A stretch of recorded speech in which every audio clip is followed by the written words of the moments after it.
ಹರಿ ಓಂ ಶ್ರೀ ಗುರುಭ್ಯೋ ನಮಃ. ಭಗವದ್ಗೀತೆಯ 9ನೇ ಅಧ್ಯಾಯ 11ನೇ ಶ್ಲೋಕದಿಂದ. ಹರಿ ಓಂ ಶ್ರೀ ಗುರುಭ್ಯೋ ನಮಃ. ಗುರು ಬ್ರಹ್ಮ ಗುರು ವಿಷ್ಣು ಗುರುದೇವೋ ಮಹೇಶ್ವರ ಗುರು ಸಾಕ್ಷಾತ್ ಪರಬ್ರಹ್ಮ ತಸ್ಮೈ ಶ್ರೀ ಗುರುವೇ ನಮಃ. ಗುರುವೇ ಸರ್ವಲೋಕಾನಾಂ ಭಿಷಜೇ ಭವರೋಗಿಣಾಂ ನಿಧಯೇ ಸರ್ವವಿದ್ಯಾನಾಂ ಶ್ರೀ ದಕ್ಷಿಣಾಮೂರ್ತಿಯೇ ನಮಃ. ವಕ್ರತುಂಡ ಮಹಾಕಾಯ ಕೋಟಿ ಸೂರ್ಯ ಸಮಪ್ರಭಾ ನಿರ್ವಿಘ್ನಂ ಕುರು ಮೇ ದೇವ ಸರ್ವಕಾರ್ಯೇಷು ಸರ್ವದಾ. ಪ್ರಣೋ ದೇವಿ ಸರಸ್ವತಿ ವಾಜೇಭಿರ್ವಾಜಿನೀವತಿ ಧೀನಾಮ ವಿದ್ಯವತು ಆನೋ ದಿವೋ ಬೃಹತಃ ಪರ್ವತಾದ ಸರಸ್ವತಿ ಯಜತಾಗಂತು ಯಜ್ಞಂ ವಾಗ್ದೇವ್ಯೈ ನಮಃ. ಸದಾಶಿವಸಮಾರಂಭಾಂ ಶಂಕರಾಚಾರ್ಯಮಧ್ಯಮಾಂ ಅಸ್ಮದಾಚಾರ್ಯಪರ್ಯಂತಾಂ ವಂದೇ ಗುರುಪರಂಪರಾಂ. ಶಂಕರಂ ಶಂಕರಾಚಾರ್ಯಂ ಕೇಶವಂ ಬಾದರಾಯಣಂ ಸೂತ್ರಭಾಷ್ಯಕೃತೌ ವಂದೇ ಭಗವಂತೌ ಪುನಃ ಪುನಃ. ಸದ್ಗುರು ದೇವತಾಭ್ಯೋ ನಮಃ. ಶ್ರುತಿಸ್ಮೃತಿಪುರಾಣಾನಾಂ ಆಲಯಂ ಕರುಣಾಲಯಂ ನಮಾಮಿ ಭಗವತ್ಪಾದಶಂಕರಂ ಲೋಕಶಂಕರಂ. ಗುರುವೇ ಸರ್ವಲೋಕಾನಾಂ ಭಿಷಜೇ ಭವರೋಗಿಣಾಂ ನಿಧಯೇ ಸರ್ವವಿದ್ಯಾನಾಂ ಶ್ರೀ ದಕ್ಷಿಣಾಮೂರ್ತಯೇ ನಮಃ. ವಕ್ರತುಂಡ ಮಹಾಕಾಯ ಕೋಟಿ ಸೂರ್ಯ ಸಮಪ್ರಭಾ ನಿರ್ವಿಘ್ನಂ ಕುರು ಮೇ ದೇವ ಸರ್ವಕಾರ್ಯೇಷು ಸರ್ವದಾ. ಓಂ ನಮೋ ಭಗವತೆ ವಾಸುದೇವಾಯ. ನಾರಾಯಣಃ ಪರೋ ವ್ಯಕ್ತ ದಂಡಮವ್ಯಕ್ತ ಸಂಭವಂ ಖಂಡಸ್ಯಾಂತಸ್ತ್ವಿಮೇ ಲೋಕಾಃ ಸಪ್ತದ್ವೀಪಾ ಚ ಮೇದಿನಿ. ಓಂ ಸಹನಾ ಭವತು ಸಹನೌ ಭುನಕ್ತು ಸಹ ವೀರ್ಯಂ ಕರವಾವಹೈ ತೇಜಸ್ವಿನಾವಧೀತಮಸ್ತು ಮಾ ವಿದ್ವಿಷಾವಹೈ. ಓಂ ಶಾಂತಃ ಶಾಂತಃ ಶಾಂತಿಃ. ಹರಿ ಓಂ ಶ್ರೀ ಗುರುಭ್ಯೋ ನಮಃ. ಭಗವದ್ಗೀತೆಯ 11ನೇ ಶ್ಲೋಕ.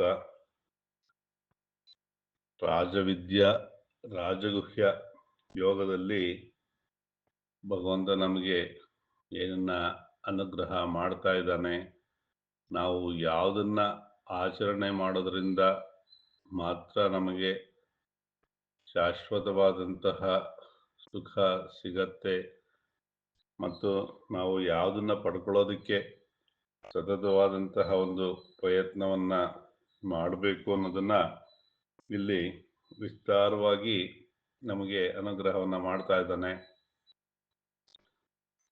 ಅವಜಾನಂತಿ ಮಾಂ ಮೂಢಾ ಮಾನುಷೀಂ ತನುಮಾಶ್ರಿತಂ ಪರಂ ಭಾವಮಜಾನಂತೋ ಮಮ ಭೂತ ಮಹೇಶ್ವರಂ.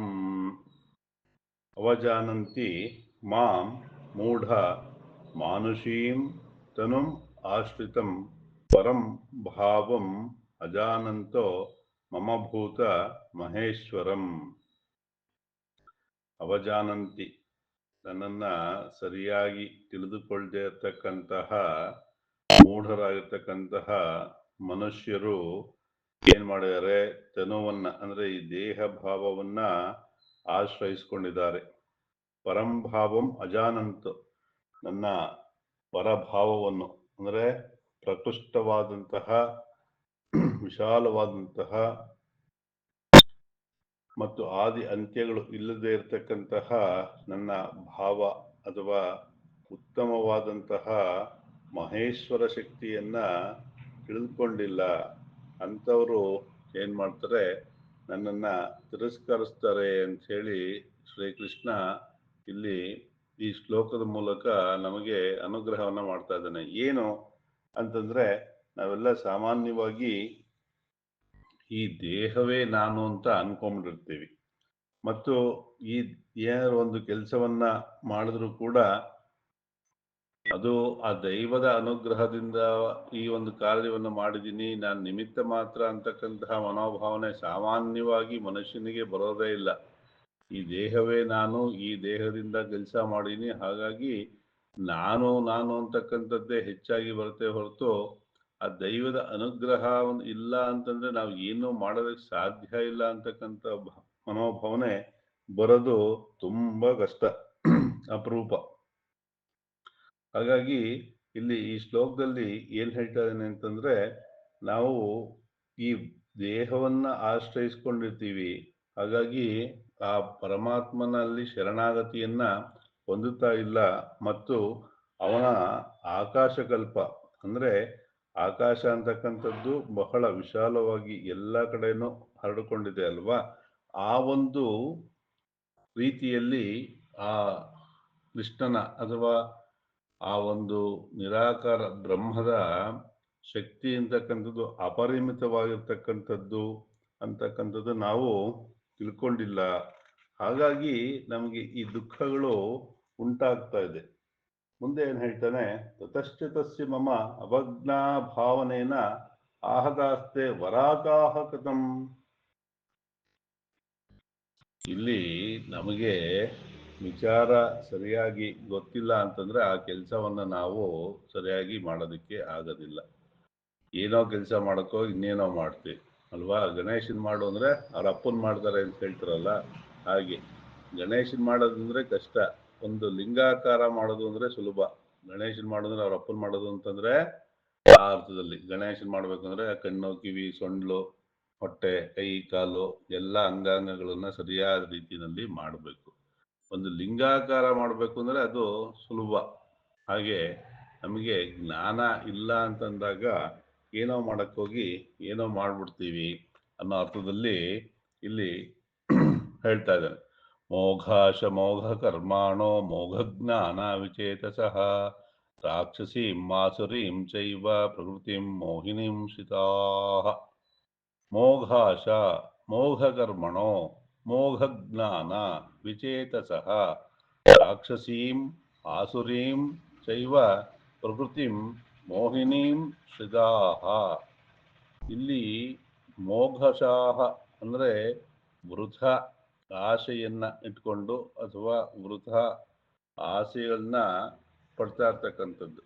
ಯಾವುದು ನಮಗೆ ದಕ್ಕಲ್ಲ ಅಂತ ಗೊತ್ತಿದ್ರು ಕೂಡ ಅದ್ರ ಬಗ್ಗೆ ನಾವೇನ್ ಮಾಡ್ತೀವಿ, ಹೆಚ್ಚು ಹೆಚ್ಚು ಪ್ರಯತ್ನವನ್ನ ಪಡ್ತೀವಿ.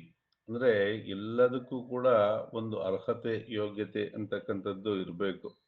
ಇವಾಗ ನನಗೆ 100 ರೂಪಾಯಿ ಇದೆ ಅಂತಂದ್ರೆ ನಾನು 100 ರೂಪಾಯಿ ಒಳಗಡೆ ಸಿಗೋವಂತಹ ವಸ್ತುವನ್ನ ಅಪೇಕ್ಷೆ ಪಟ್ರೆ ನಾನು ತಗೊಳ್ಬೋದು.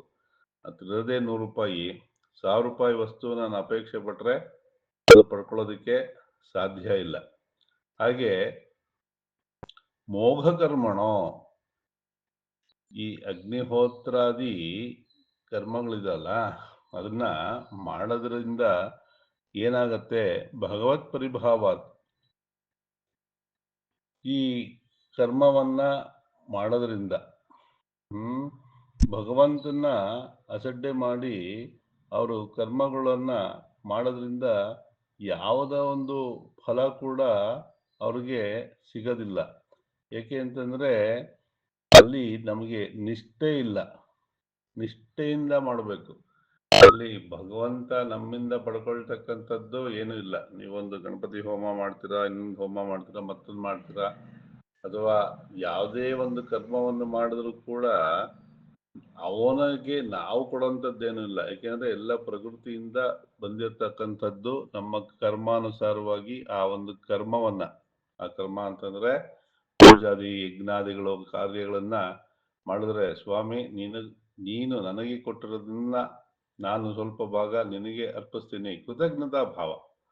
ಆ ಕೃತಜ್ಞತಾ ಭಾವ ಇಲ್ದೇನೆ ನಾನು ಹೋಮ ಮಾಡ್ತಾ ಇದ್ದೀನಿ, ನಾನೇನೋ ಅಲಂಕಾರ ಮಾಡಿಸ್ತಾ ಇದ್ದೀನಿ, ನಾನು ಇನ್ನೇನೋ ಮಾಡ್ತಾ ಇದ್ದೀನಿ ಅಂತಂದ್ರೆ ಆ ಒಂದು ಕರ್ಮಗಳಿಗೆ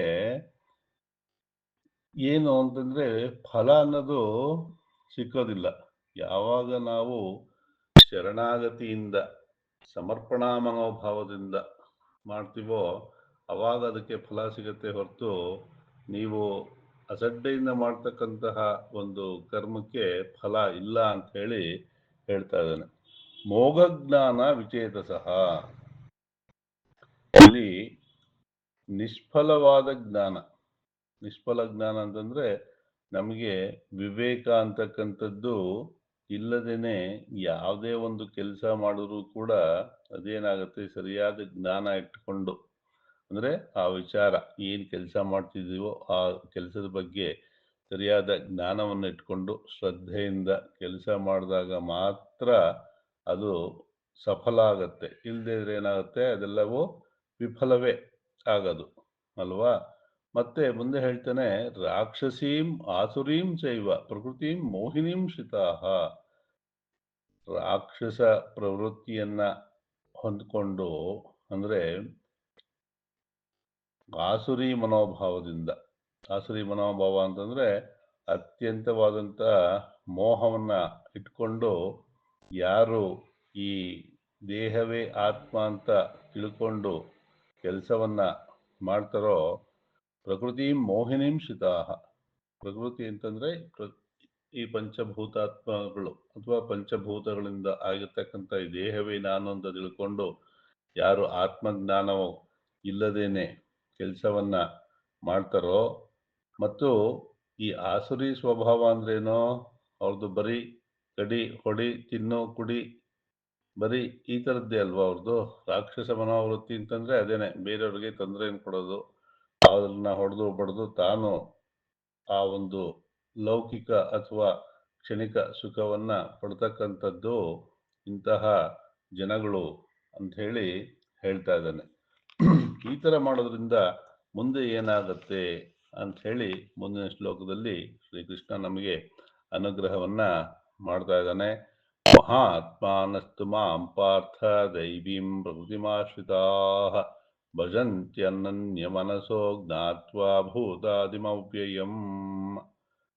ಮಹಾತ್ಮಾನಸ್ತು ಮಾಂ ಪಾರ್ಥ ದೈವೀಂ ಪ್ರಕೃತಿಂ ಆಶ್ರಿತಾಃ ಭಜಂತ್ಯ ಅನನ್ಯ ಮನಸೋ ಜ್ಞಾತ್ವಾ ಭೂತಾದಿಂ ಅವ್ಯಯಂ. ಆದರೆ ಯಾರು ಮಹಾತ್ಮರಾಗಿರ್ತಾರೋ ಅವ್ರಿಗೆ, ಹೇ ಪಾರ್ಥ, ಮಹಾತ್ಮರಾಗಿರ್ತಕ್ಕಂಥವ್ರು ಏನು ಮಾಡ್ತಾರೆ, ದೈವ ಪ್ರಕೃತಿಯನ್ನು ಆಶ್ರಯಿಸಿದವರಾಗಿ ನನ್ನನ್ನ ಭಜಂತೆ ಅನನ್ಯ ಮನಸ್ಸು. ಅನನ್ಯ ಮನಸ್ಸು ಅಂತಂದ್ರೆ ಏಕಾಗ್ರತೆಯಿಂದ, ಮನಸ್ಸು ಆ ಕಡೆ ಈ ಕಡೆ ಹೋಗದಾಗೆ ಏಕಾಗ್ರತೆಯಿಂದ ಆ ಭಗವಂತನ್ನೇ ಧ್ಯಾನ ಮಾಡ್ತಾ ಭೂತಾದಿ ಅವ್ಯಯಂ, ಅವ್ಯಯವಾಗಿರ್ತಕ್ಕಂತಹ ವ್ಯಯವಿಲ್ಲದಿರ್ತಕ್ಕಂತಹ ಆ ದೇವರನ್ನ ಅಥವಾ ಆ ಶಕ್ತಿಯನ್ನ ಪ್ರಾರ್ಥನೆ ಮಾಡ್ತಾರೆ ಅಂತ ಹೇಳಿ ಹೇಳ್ತಾರೆ. ಯಾರು ಮಹಾತ್ಮರು ಅಂತಂದ್ರೆ, ಭಾರತೀ ತೀರ್ಥ ಮಹಾಸ್ವಾಮಿಗಳು ಹೇಳ್ತಾ ಇದ್ರು, ನಿಮ್ಮ ಮುಂದೆ ಅನೇಕವಾದಂಥ ಅಂದ್ರೆ ಹೇರಳವಾಗಿ ಹಣ್ಣನ್ನು ಇಟ್ಟಿದ್ರು ಕೂಡ ನೀವು ಒಂದನ್ನ ತಗೊಂಡು ತಿನ್ಬಿಟ್ಟು ಸಾಕು ಅಂತ ತೃಪ್ತಿ ಹೊಂತಾರಲ್ಲ, ಅಂಥವ್ರು ಮಹಾತ್ಮರು ಅಂತ. ಯಾಕೆಂದ್ರೆ ನಿಮಗೆ ಕೊಟ್ಟಿದ್ದಾರೆ, ತಿನ್ನೋದಕ್ಕೆ ಅವಕಾಶ ಇದೆ, ತಿನ್ಬೋದು, ಆದರೆ ಅಲ್ಪದಲ್ಲೇ ತೃಪ್ತಿಯನ್ನು ಪಟ್ಕೊಳ್ತಕ್ಕಂಥವರು ಮಹಾತ್ಮರು ಅಂತ ಹೇಳಿ ಒಂದು ಉದಾಹರಣೆಯನ್ನ ಕೊಡ್ತಾ ಇದ್ರು. ಹಾಗೇನೆ ಇಲ್ಲಿ ಅಕ್ಷುದ್ರ ಚಿತ್ತಾಹ, ನಮಗೆ ಕ್ಷುದ್ರ ಅಂದ್ರೆ ಏನೋ, ಅಲ್ಲಿರೋದೆಲ್ಲ ನಾವೇನೆ ತಗೊಂಡ್ಬಿಡ್ಬೇಕು, ನನ್ನ ಹತ್ರನೇ ಇರಬೇಕು ಅಂತಕ್ಕಂಥದ್ದು ಕ್ಷುದ್ರವಾದಂತಹ ಮನಸ್ಸು. ಇಲ್ಲಿ ಎಲ್ಲರಿಗೂ ಸಿಗಲಿ ಅಂತಕ್ಕಂಥದ್ದು ವಿಶಾಲವಾದಂತಹ ಮನಸ್ಸು. ಹಾಗಾಗಿ ಮಹಾತ್ಮರಾಗಿರ್ತಕ್ಕಂಥವ್ರು ಏನ್ ಮಾಡ್ತಾರೆ, ಈ ಪ್ರಕೃತಿಯಿಂದ ಉಂಟಾಗಿರ್ತಕ್ಕಂತಹ ಶರೀರ ಏನಿದೆ, ಆ ಶರೀರದಲ್ಲಿ ಶಮದಮಾದಿ ಶ್ರದ್ಧಾದಿ ಲಕ್ಷಣಗಳು ಇದ್ದಾಗ ಮಾತ್ರನೇ ಏನಾಗುತ್ತೆ, ಭಜಂತಿ ಅನನ್ಯ ಮನಸ್ಸು. ಆ ಮನಸ್ಸು ಅಂತಕ್ಕಂಥದ್ದು ಸ್ಥಿರವಾಗಿ ಇದ್ದಾಗ ನಮಗೆ ಸರಿಯಾದಂತಹ ಜ್ಞಾನ ಉಂಟಾಗತ್ತೆ. ಇಲ್ಲಾಂದ್ರೆ ದೇಹಂ ಆಶ್ರಿತಾಹ ಅಂತ ಹೇಳಿ ಹಿಂದಿನ ಶ್ಲೋಕದಲ್ಲಿ ಹೇಳಿದನಲ್ಲ, ಆ ಅರ್ಥದಲ್ಲಿ ಏನಾಗತ್ತೆ, ಈ ದೇಹದಿಂದಲೇ ಎಲ್ಲ ಕೆಲಸವನ್ನು ಮಾಡ್ತಿದ್ದೀನಿ ಅಂತ ನಾವು ಅನ್ಕೊಂಡ್ಬಿಟ್ಟಾಗ, ತನುಮಾಶ್ರಿತ ಅಥವಾ ದೇಹವನ್ನು ಆಶ್ರಯಿಸ್ಕೊಂಡು ನಾನು ಮಾಡ್ತಾ ಇದ್ದೀನಿ ಅಂತಂದಾಗ ಅದು ಏನಾಗುತ್ತೆ, ಆಸುರಿ ಜ್ಞಾನ ಉಂಟಾಗುತ್ತೆ. ಆದರೆ ಮಹಾತ್ಮನಾದವನು ಕ್ಷುದ್ರ ಮನಸ್ಸು ಇಲ್ಲದೆ ಇದ್ದಾಗ ಅವನಿಗೆ ಆ ದೈವದ ಬಗ್ಗೆ ತನ್ನ ಚಿತ್ತ ಹೋಗಿ ಅಲ್ಲಿ ಭಗವಂತನ ಅನನ್ಯ ಮನಸ್ಕನಾಗಿ ಪ್ರಾರ್ಥನೆಯನ್ನು ಮಾಡ್ತಾ ಜ್ಞಾತ್ವ ತಿಳಿದುಕೊಂಡು ಭೂತಾದಿ ಅವ್ಯಯಂ, ಈ ಅವ್ಯಯನಾದಂತಹ ಪ್ರಕೃತಿಯನ್ನು ಮೀರಿದಂತಹ ಆ ಚೇತನವನ್ನ ಪ್ರಾರ್ಥನೆ ಮಾಡ್ತಾನೆ ಅಂತ ಹೇಳಿ ಶ್ರೀಕೃಷ್ಣ ಇಲ್ಲಿ ನಮಗೆ ಅನುಗ್ರಹವನ್ನ ಮಾಡ್ತಾ ಇದ್ದಾನೆ. ಮುಂದಿನ ಶ್ಲೋಕದಲ್ಲಿ ಹೇಳ್ತಾನೆ, ಸತತಂ ಕೀರ್ತಯಂತೋ ಮಾಂ ಯದಂತಶ್ಚ ದೃಢವ್ರತಾಃ ನಮಸ್ಯಂತಶ್ಚ ಮಾಂ ಭಕ್ತ್ಯಾ ನಿತ್ಯಯುಕ್ತ ಉಪಾಸತೆ. ಸತತಂ ಕೀರ್ತಯಂತೋ ಮಾಂ ಯತಂತಶ್ಚ ದೃಢವ್ರತಾಃ ನಮಸ್ಯಂತಶ್ಚ ಮಾಂ ಭಕ್ತ್ಯಾ ನಿತ್ಯಯುಕ್ತ ಉಪಾಸತೆ. ಯಾವಾಗಲೂ ಕೀರ್ತನೆಯನ್ನ ಮಾಡ್ತಾ ಮತ್ತು ದೃಢವ್ರತನಾಗಿರೋದಕ್ಕೆ ಪ್ರಯತ್ನವನ್ನ ಮಾಡ್ತಾ ಭಕ್ತಿಯಿಂದ ನಿತ್ಯವೂ ನಮಸ್ಕಾರವನ್ನು ಮಾಡ್ತಾ ಉಪಾಸನೆಯನ್ನ ಮಾಡ್ತಾನೋ ಅವನೇನಾಗ್ತಾನೆ ಅಂತ ಮುಂದೆ ಹೇಳ್ತಾನೆ. ಇಲ್ಲಿ ಈ ಶ್ಲೋಕಕ್ಕೆ ನಾವು ಸುಮ್ಮನೆ ಕೂತಿದ್ರು, ದೈಹಿಕವಾಗಿ ಸುಮ್ಮನೆ ಕೂತಿದ್ರು ಕೂಡ ನಮ್ಮ ಮನಸ್ಸು ಎಲ್ಲೆಲ್ಲೋ ಹೋಗ್ತಾ ಇರತ್ತೆ, ಯಾವುದೋ ಯೋಚನೆಗಳನ್ನ ಮಾಡ್ತಾ ಇರತ್ತೆ ಅಲ್ವಾ. ಇದು ಎಲ್ಲರಿಗೂ ಲೌಕಿಕ ಅನುಭವ ಇರ್ತಕ್ಕಂಥದ್ದು. ಆದರೆ ಈ ಮನಸ್ಸು, ದೇಹ ಕೆಲಸ ಮಾಡ್ತಿದ್ರು ಕೂಡ ಈ ಮನಸ್ಸು ಅಂತಕ್ಕಂಥದ್ದು ಸುಮ್ಮನೆ ಇರೋದೇ ಇಲ್ಲ. ಹಾಗಾಗಿ ನಾವು ಏನು ಮಾಡಬೇಕು ಅಂತಂದ್ರೆ, ಬೇಡದೇ ಇರೋ ಯೋಚನೆಗಳು ಬರ್ತಾ ಇದ್ರೆ ಅದು ನಮಗೇನೂ ಉಪಯೋಗ ಇಲ್ಲ. ನಾವು ಯಾವಾಗ್ಲೂ ಕೆಲಸ ಮಾಡ್ತೀವಿ ಅಂತಂದ್ರೆ ಏನಾದರೂ ಬೆನಿಫಿಟ್ ಇದ್ರೆ ತಾನೇ ಮಾಡ್ತೀವಿ. ಹಾಗೆ ಯಾವುದೋ ಯೋಚನೆಗಳು ಬರ್ತಾ ಇದೆ ಅಂತಂದಾಗ ನಾವು ಆ ಮನಸ್ಸಿಗೆ ಒಂದು ಆಹಾರವನ್ನ ಕೊಡಬೇಕು. ಏನು ಆಹಾರ ಕೊಡಬೇಕು? ನಾಮ ಜಪ. ಅತ್ಯಂತ ಸುಲಭವಾಗಿರ್ತಕ್ಕಂಥದ್ದು ಕೆಲಸ ಅಂತಂದ್ರೆ ನಾಮ ಜಪವನ್ನ ಕೊಟ್ಟಾಗ ನಮ್ಮ ಚಿತ್ತಶುದ್ಧಿ ಆಗತ್ತೆ. ಮತ್ತೆ ನಮ್ಮಲ್ಲಿ ಋಣಾತ್ಮಕ ಅಂದ್ರೆ ನೆಗೆಟಿವ್ ಎನರ್ಜಿ ಕ್ರಿಯೇಟ್ ಆಗೋದು ಕಡಿಮೆ ಆಗ್ತಾ ಹೋಗುತ್ತೆ. ಯಾವಾಗ ನೆಗೆಟಿವ್ ಎನರ್ಜಿ ಕ್ರಿಯೇಟ್ ಆಗೋದಿಲ್ವೋ ಅವಾಗ ಮುಖ್ಯವಾಗಿ ಈ ದೇಹದ ಆರೋಗ್ಯ ಚೆನ್ನಾಗಿರುತ್ತೆ. ದೇಹ ಸರಿಯಾಗಿದ್ದರೆ ಮನಸ್ಸು ಸರಿಯಾಗಿರುತ್ತೆ, ಮನಸ್ಸು ಸರಿಯಾಗಿದ್ದರೆ ದೇಹ ಸರಿಯಾಗಿ ಕೆಲಸ ಮಾಡುತ್ತೆ. ಇದೆರಡು ಒಂದಕ್ಕೊಂದು ಅವಿನಾಭಾವ ಸಂಬಂಧವನ್ನ ಹೊಂದಿರುತ್ತೆ. ಹೇಗೆ ಈಗ ಬೀದಿನಲ್ಲಿ ನಾವು ನೋಡ್ತೀವಿ, ಉದಾಹರಣೆಗೆ ಹಸುಗೆ ಪಾಪ ಸರಿಯಾಗಿರ್ತಕ್ಕಂತಹ ಆಹಾರ, ಹುಲ್ಲು, ಹೊಟ್ಟು, ಬೂಸ ಇದೆಲ್ಲ ಕೊಡ್ತಾರಲ್ವಾ. ಅದು ಕೊಟ್ಟಾಗ ಅದು ಬೇರೆ ಏನೋ ತಿನ್ನೋದಕ್ಕೆ ಹೋಗೋದಿಲ್ಲ. ಇಲ್ಲ ಅಂತಂದ್ರೆ ಅಲ್ಲಿ ತೊಟ್ಟಿಗಳ ಹತ್ರ ಅಲ್ಲಿ ಇಲ್ಲಿ ಕಸಗಳನ್ನ ಹಾಕಿರ್ತಾರಲ್ಲ, ಅಲ್ಲಿ ಏನು ಸಿಗತ್ತೋ ಅದು ತಿನ್ನತ್ತೆ. ಹಾಗೆ ಮನಸ್ಸಿಗೆ ಆಹಾರ, ಒಳ್ಳೆ ಆಹಾರ ಸಿಕ್ತು ಅಂತಂದ್ರೆ ಅದನ್ನೇ ಮಾಡ್ತಾ ಇರತ್ತೆ. ಸತತವಾದಂಥ ಅಭ್ಯಾಸ, ಇಲ್ಲಿ ಅದನ್ನೇ ಸತತಂ ಅನ್ನೋ ಪದಕ್ಕೆ ನಾವು ಅದು ತಗೊಂಡಾಗ ಸತತಂ ಕೀರ್ತಯಂತು, ನೀವು ಮನಸ್ಸನ್ನ ಯಾವ ದಿಕ್ಕಿಗೆ ತಿರುಗಿಸ್ತಿರೋ ಹಾಗೆ. ಈಗ ನದಿ ಹರಿಯತ್ತೆ ಅಂತಂದ್ರೆ ನಾವು ಅದಕ್ಕೊಂದು ಚಾನೆಲ್, ನಾಲೆ ಮಾಡಿ ತಿರುಗಿಸಿದಾಗ ಅದು ಆ ಕಡೆ ಹರ್ಕೊಂಡು ಹೋಗುತ್ತೆ. ಇಲ್ಲ ಅಂತಂದ್ರೆ ಎಲ್ಲಿ ಜಾಗ ಅದು ಆ ಕಡೆ ಹರ್ಕೊಂಡು ಹೋಗುತ್ತೆ. ಹಾಗೆ ಮನಸ್ಸಿಗೆ ನಾವು ಜಪ ಮಾಡತಕ್ಕಂಥದ್ದು, ನಾಮ ಜಪ ಸುಲಭವಾಗಿರ್ತಕ್ಕಂಥದ್ದನ್ನ ಮಾಡಿದ್ರೆ ಅವಾಗೇನತ್ತೆ, ನಮ್ಮ ಚಿತ್ತ ಶುದ್ಧಿ ಆಗ್ತಾ ಜ್ಞಾನವನ್ನು ಪಡ್ಕೊಂಡು ಕಡೆಗೆ ಮೋಕ್ಷವನ್ನು ಪಡ್ಕೊಳ್ಬಹುದು. ಹಾಗೆ ನಾವು ಉಪಾಯವಾಗಿರ್ತಕ್ಕಂತಹ ಕೆಲಸವನ್ನ ಮಾಡಬೇಕು. ಉಪಾಸನೆಯನ್ನ ಮಾಡ್ತಾ ಮಾಡ್ತಾ ಚಿತ್ತಶುದ್ಧಿಯನ್ನು ಪಡ್ಕೊಂಡು ಹೇಗೂ ನಮ್ಮ ಆಯುಷ್ಯವನ್ನ ನಾವು ಅನುಭವಿಸ್ತಾ ಇರ್ತೀವಿ. ಅದನ್ನ ಸರಿಯಾಗಿ ಅನುಭವಿಸ್ತಕ್ಕಂಥದ್ದು, ಜ್ಞಾನವನ್ನು ಪಡ್ಕೊಳ್ತಕ್ಕಂಥದ್ದು ಒಂದು ಪ್ರಯತ್ನವನ್ನ ಪಡಬಹುದು ಅಂಥೇಳಿ ಈ ಒಂದು ಶ್ಲೋಕದಿಂದ ನಾವು ಚಿಂತನೆಯನ್ನ ಮಾಡಬಹುದಾಗಿದೆ. ಮತ್ತೆ ಮಹಾತ್ಮರಾಗಿರ್ತಕ್ಕಂಥವ್ರು ಯಾವ ರೀತಿ ಉಪಾಸನೆಯನ್ನ ಮಾಡ್ತಾರೆ ಅಂತ ಕೇಳಿದ್ರೆ ಶ್ರೀಕೃಷ್ಣ ಅನುಗ್ರಹ ಮಾಡ್ತಾನೆ. ಜ್ಞಾನ ಯಜ್ಞೇನ ಚಾಪ್ಯಂತೆ ಯಜಂತೋ ಮಾಂ ಉಪಾಸತೆ ಏಕತ್ವೇನ ಪೃಥಕ್ತ್ವೇನ ಬಹುಧಾ ವಿಶ್ವತೋ ಮುಖಂ. ಇಲ್ಲಿ ಜ್ಞಾನಯಜ್ಞ ಅಂತಕ್ಕಂಥದ್ದು ಅಥವಾ ಆ ಪರಮಾತ್ಮನ ಭಜನೆ ಮಾಡ್ತಕ್ಕಂಥದ್ದು ಯಾವ ರೀತಿ ಅಂತಂದ್ರೆ ನವವಿಧ ಭಕ್ತಿಗಳು ಅಂತ ಹೇಳಿ ಹೇಳ್ತಾರೆ.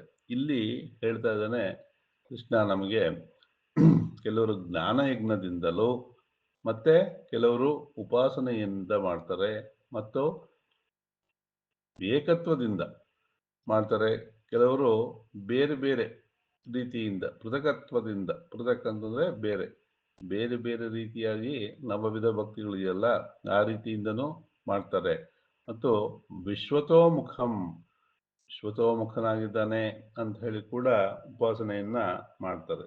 ಯಾತಕ್ಕೆ ಅಂತಂದ್ರೆ ಒಬ್ಬೊಬ್ಬರಿಗೆ ಒಂದೊಂದು ಆ ಭಗವಂತನ ರೂಪ ಇಷ್ಟ ಆಗತ್ತೆ. ಹಾಗಾಗಿ ನಮ್ಮ ಅನುಕೂಲಕ್ಕೆ ತಕ್ಕನಾಗಿ, ಈಗ ನಮ್ಮ ಮನೆಯ ದೈವ ಲಕ್ಷ್ಮೀ ನರಸಿಂಹ, ಆ ಲಕ್ಷ್ಮೀ ನರಸಿಂಹ ಸ್ವಾಮಿನ ಪ್ರಾರ್ಥನೆ ಮಾಡಿದಾಗ ನನಗೆ ಏನೋ ಒಂದು ರೀತಿಯಾದಂತಹ ಆನಂದ ಆಗತ್ತೆ. ಇನ್ಯಾರಿಗೋ ರಾಮ ಅಂತಂದ್ರೆ ಅತ್ಯಂತ ಭಕ್ತಿ, ಇನ್ಯಾರಿಗೋ ಕೃಷ್ಣ ಅಂದ್ರೆ ಅತ್ಯಂತ ಭಕ್ತಿ. ಹೀಗೆ ಒಬ್ರಿಗೆ ಗಣೇಶ, ಒಬ್ರಿಗೆ ಸುಬ್ರಹ್ಮಣ್ಯ, ಒಬ್ರಿಗೆ ಲಕ್ಷ್ಮಿ, ಒಬ್ರಿಗೆ ಶ್ರೀವಿದ್ಯಾ ಉಪಾಸನೆ ಮಾಡೋರಿಗೆ ಆ ಶ್ರೀವಿದ್ಯೆಯನ್ನ ಉಪಾಸನೆ ಮಾಡ್ತಾರೆ, ಕೆಲವರಿಗೆ ಲಲಿತಾ ಪರಮೇಶ್ವರಿ. ಹೀಗೆ ನೀವು ನಾನಾ ರೂಪಗಳನ್ನ ಮನಸ್ಸಿನಲ್ಲಿ ಧ್ಯಾನ ಮಾಡಿಕೊಂಡು ಶರಣಾಗತಿಯಿಂದ ಸಂಪೂರ್ಣವಾದ ಮನಸ್ಸನ್ನ ತೊಡಗಿಸ್ಕೊಂಡು ಧ್ಯಾನವನ್ನ ಮಾಡಬಹುದು. ಈ ನೀವು ಯಾವುದೇ ರೂಪದಿಂದ ಧ್ಯಾನವನ್ನು ಮಾಡಿದ್ರೂ ಒಂದು ಮನಸ್ಸಿನಲ್ಲಿ ಸ್ಥಿರವಾಗಿರಬೇಕು, ಎಲ್ಲವೂ ಆ ನಿರಾಕಾರ ಬ್ರಹ್ಮವೇ ಅಂತಕ್ಕಂಥದ್ದು ಸದಾ ಮನಸ್ಸಿನಲ್ಲಿ ಇರಬೇಕು. ನೀವು ರೂಪ, ನಮಗೆ ನಮ್ಮ ಒಂದು ಹಂತಕ್ಕೆ ಒಂದು ರೂಪ ಅಂತಕ್ಕಂಥದ್ದು ಕಣ್ಮುಂದೆ ಬರಬೇಕು. ಯಾಕೆ ಅಂತಂದ್ರೆ ಅಲ್ಲಿ ಒಂದು ಕೇಂದ್ರೀಕೃತ ಮಾಡಬೇಕು, ಮನಸ್ಸನ್ನ ಕೇಂದ್ರೀಕೃತ ಮಾಡಬೇಕು ಅಂತಂದ್ರೆ ಒಂದು ರೂಪ ಇದ್ದಾಗ ಅಲ್ಲಿ ಕೇಂದ್ರೀಕೃತ ಮಾಡೋದಕ್ಕೆ ನಮಗೆ ಸುಲಭ ಆಗತ್ತೆ. ಹಾಗಾಗಿ ಯಾವುದೇ ರೂಪವನ್ನ ಅಂದುಕೊಂಡು ಧ್ಯಾನವನ್ನ ಉಪಾಸನೆಯನ್ನ ಮಾಡ್ತಾ ಇದ್ರು ಕೂಡ ಕಾಲಕ್ರಮೇಣದಲ್ಲಿ ಚಿತ್ತಶುದ್ಧಿ ಅಂತಕ್ಕಂಥದ್ದು ಆಗತ್ತೆ ಅಂತ ಹೇಳಿ ಈ ಒಂದು ಶ್ಲೋಕದಿಂದ ಚಿಂತನೆಯನ್ನು ನಾವು ಮಾಡಬಹುದು. ಮುಂದೆ ಹೇಳ್ತಾನೆ, ಅಹಂ ಘೃತುರಹಂ ಯಜ್ಞಃ ಸ್ವದಾಹಂ ಅಹಮೌಷಧಂ ಮಂತ್ರೋಹಂ ಮಂತ್ರೋಹಮಹಮೇವಾಜ್ಯಮಹಂ ಅಗ್ನಿರಹಂ ಹುತಂ. ಅಹಂ ಕ್ರತುಃ ಅಹಂ ಯಜ್ಞಃ ಸ್ವದಾ ಅಹಂ ಔಷಧಂ ಮಂತ್ರೋ ಅಹಂ ಆಜ್ಯಂ ಅಹಂ ಅಗ್ನಿರ್ ಅಹಂ ಹುತಂ ಅಹಮೇವ ಆಜ್ಯಂ. ಇಲ್ಲಿ ಏನ್ ಹೇಳ್ತಾ ಇದ್ದಾನೆ, ನಾನೇ ತುಪ್ಪ, ಆಜ್ಯ ಅಂದ್ರೆ ತುಪ್ಪ, ನಾನೇ ಅಗ್ನಿ, ನಾನೇ ಹುತ ಅಂತಂದ್ರೆ ಅದನ್ನ ಪಚನ ಮಾಡ್ತಕ್ಕಂತಹ ಶಕ್ತಿಯು ನಾನೇ. ಕ್ರತು ಅಂದ್ರೆ ಆ ಒಂದು ದೊಡ್ಡ ದೊಡ್ಡ ಯಜ್ಞಗಳಿದೆಯಲ್ಲ ಅದಕ್ಕೆ ಕ್ರತು ಅಂತ ಹೇಳಿ ಹೇಳ್ತಾರೆ. ದೀರ್ಘಕಾಲೀನವಾದಂತಹ ಹೋಮಗಳಿಗೆ ಕ್ರತು ಅಂತ ಹೇಳಿ ಹೇಳ್ತಾರೆ. ಯಜ್ಞ ಅಂದ್ರೆ ಅಲ್ಪ ಕಾಲದಲ್ಲಿ ಮಾಡೋದಕ್ಕೆ ಯಜ್ಞ ಅಂತ ಹೇಳಿ ಹೇಳ್ತಾರೆ. ಸ್ವಧ ಅಂತಂದ್ರೆ ಪಿತೃಕಾರ್ಯಗಳನ್ನ ಮಾಡ್ಬೇಕಾದ್ರೆ ಸ್ವಧ ಅಂತ ಹೇಳಿ ಆಹುತಿಯನ್ನ ಕೊಡ್ತಾರೆ. ದೇವತಾ ಕಾರ್ಯಗಳನ್ನ ಮಾಡ್ಬೇಕಾದ್ರೆ ಸ್ವಾಹ ಅಂತ ಹೇಳಿ ಆಹುತಿಯನ್ನ ಕೊಡ್ತಾರೆ. ಅದು ನಾನೇ ಆಗಿದ್ದೀನಿ ಅಂತ ಹೇಳಿ ಹೇಳ್ತಾ ಇದ್ದಾನೆ. ಅಹಂ ಔಷಧಂ, ಔಷಧಿಯು ನಾನೇ ಆಗಿದ್ದೀನಿ. ಮಂತ್ರವೂ ನಾನೇ ಆಗಿದ್ದೀನಿ. ಮಂತ್ರವೂ ನಾನೇ ಆಗಿನಿ. ಅಹಮೇವ ಆಜ್ಯಂ, ನಾನೇ ತುಪ್ಪವೂ ಆಗಿದ್ದೇನೆ ಅಂತ ಹೇಳಿ ಹೇಳ್ತಾನೆ. ಅಂದ್ರೆ ನಾವು ಈ ಒಂದು ಶ್ಲೋಕದಿಂದ ಏನು ಚಿಂತನೆಯನ್ನ ಮಾಡ್ಬೋದು ಅಂತಂದ್ರೆ, ಎಲ್ಲದರಲ್ಲಿಯೂ ಕೂಡ ಆ ದೈವದ ಅಂಶವಿದೆ ಅಂತಕ್ಕಂಥದ್ದನ್ನ ನಾವು ಅರ್ಥ ಮಾಡ್ಕೊಳ್ಬೇಕಾಗತ್ತೆ. ಯಾಕೆಂತಂದ್ರೆ ನೋಡಿ, ಒಂದು ವಯಸ್ಸಿನಲ್ಲಿ ತುಪ್ಪ ತಿಂದ್ರೆ ನಮಗೆ ಅದೇನಾಗುತ್ತೆ, ಶಕ್ತಿಯನ್ನ ಉಂಟು ಮಾಡುತ್ತೆ. ಅದೇ ಒಂದು ವಯಸ್ಸಾದ್ಮೇಲೆ, ಮುದುಕರಾದ್ಮೇಲೆ ತುಪ್ಪ ತಿಂದ್ರೆ ಅದು ಅಜೀರ್ಣ ಆಗುತ್ತೆ ಅಲ್ವಾ. ಹಾಗೆ ಆ ಶಕ್ತಿ ಕೊಟ್ಟಿದ್ಯಾರು, ಕೆಲವರಿಗೆ ವಯಸ್ಸಾದ್ಮೇಲೆ ತಿಂದ್ರು ಕೂಡ ಒಳ್ಳೆ ಜೀವನಶಕ್ತಿ ಇರುತ್ತೆ. ಎಷ್ಟೋ ಜನಕ್ಕೆ ಚಿಕ್ಕ ವಯಸ್ಸಲ್ಲೂ ಕೂಡ ತಿಂದ್ರೆ ಅರಸ್ಕೊಳ್ಳೋ ಒಂದು ಶಕ್ತಿ ಇರೋದಿಲ್ಲ, ಅಥವಾ ಅದು ಇಷ್ಟ ಆಗೋದಿಲ್ಲ.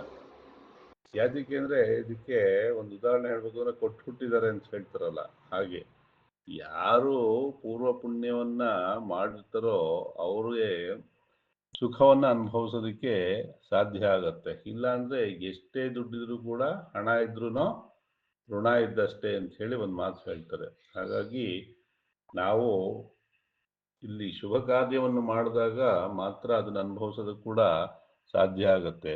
ಈ ಒಂದು ಶ್ಲೋಕದಲ್ಲಿ ಏನ್ ಹೇಳ್ತಾ ಇದ್ದಾನೆ,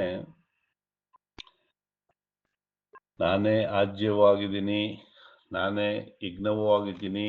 ಅದರ ಯಜ್ಞದಲ್ಲಿ ಹಾಕ್ತಂತ ಆಹುತಿಗೆ ಹುತ ಮಾಡ್ಬೇಕಲ್ಲ, ಅಂದ್ರೆ ಅದನ್ನ ಜೀರ್ಣಿಸ್ಕೊಳ್ಬೇಕಲ್ಲ, ವಚನ ಆಗ್ಬೇಕಲ್ಲ, ಅದು ನಾನೇ ಆಗಿದ್ದೀನಿ, ಆ ಶಕ್ತಿಯು ನಾನೇ ಆಗಿದ್ದೀನಿ, ಮಂತ್ರವೂ ನಾನೇ ಆಗಿದ್ದೀನಿ ಅಂತಂದ್ರೆ ಇಲ್ಲಿ ಎಲ್ಲವೂ ಅವನೇ ಆಗಿರೋದ್ರಿಂದ ನಮ್ಮದು ಏನಿಲ್ಲ, ನಾವೆಲ್ಲ ನಿಮಿತ್ತ ಮಾತ್ರ. ಕೆರೆಯ ನೀರನ್ನು ಕೆರೆಗೆ ಚೆಲ್ಲಿ ವರವ ಪಡೆದವರಂತೆ ಕಾಣಿರೋ ಅಂತ ಹೇಳಿ ದಾಸಪದ ಏನಿದೆ ಅದನ್ನ ಇಲ್ಲಿ ಅಪ್ಲೈ ಮಾಡಿಕೊಂಡ್ರೆ ನಮಗೆ ಮುಖ್ಯವಾಗಿ ಅಹಂ ಅಂತಕ್ಕಂಥದ್ದು ಕಡಿಮೆ ಆಗ್ಬೇಕು ಈ ಒಂದು ಶ್ಲೋಕದ ಚಿಂತನೆಯಿಂದ.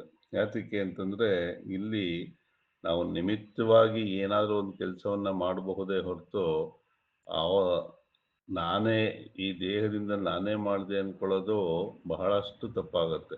ಯಾಕೆ ಅಂತಂದ್ರೆ ನಮ್ಮ ದೇಹದಲ್ಲಿ 72,000 ನಾಡಿಗಳು ಇದೆ ಅಂತ ಹೇಳಿ ಹೇಳ್ತಾರೆ. ಆ ಒಂದು ನಾಡಿ ಯಾವುದೋ ಒಂದು ಕೆಲಸ ಮಾಡಲಿಲ್ಲ ಅಂದ್ರೆ ಆ ದೇಹದ ಭಾಗವೇ ನಿಷ್ಕ್ರಿಯ ಆಗ್ಬಿಡುತ್ತೆ.